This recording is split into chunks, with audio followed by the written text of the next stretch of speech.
اعوذ باللہ من الشیطان الرجیم، بسم اللہ الرحمن الرحیم۔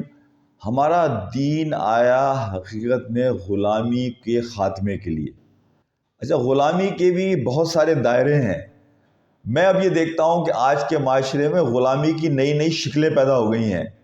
وہ غلامی تو ختم ہو گئی کہ آپ عام انسانوں کو اپنا غلام بنا لیتے تھے، اپنا خادم بنا لیتے تھے، لیکن معاشرے میں اب جو نئی شکلیں بنی ہیں غلامی کی، اس میں کہیں ذہنی غلامی ہے، کہیں سوچوں کی غلامی ہے، کہیں معاشی غلامی ہے، اور کہیں جسمانی غلامی آج بھی نئی صورتوں میں ہمیں نظر آتی ہے۔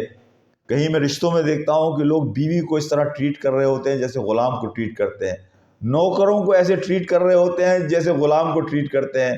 آپ کے جو بھی سب آرڈینیٹس آپ کے آفس میں کام کرتے ہیں، آپ کے ساتھ کام کرتے ہیں، آپ انہیں اس طرح ٹریٹ کر رہے ہوتے ہیں جیسے غلام کو ٹریٹ کرتے ہیں۔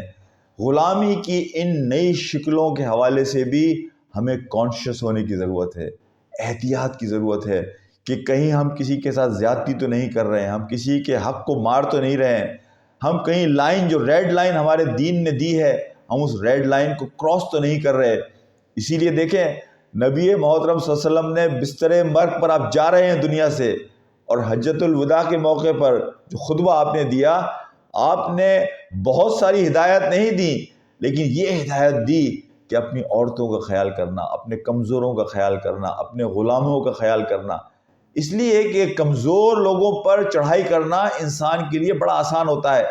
اور میں تو یہ بات کہتا ہوں کہ دیکھیں، انسان غصہ اور چڑھائی کمزوروں ہی پہ کرتا ہے، اور یہ تکبر کی ایک نشانی ہے۔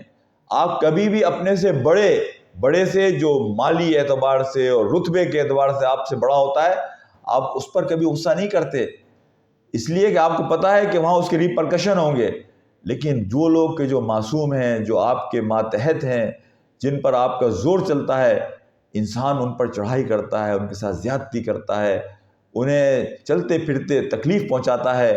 حقیقت یہ ہے کہ یہ تکبر کی بھی ایک علامت ہے کہ ہمیں اس کا جائزہ لینا چاہیے، اور ان غلامی کی جو نئی صورتیں ہیں ان کے حوالے سے احتیاط اور محتاط رہنے کی ضرورت ہے۔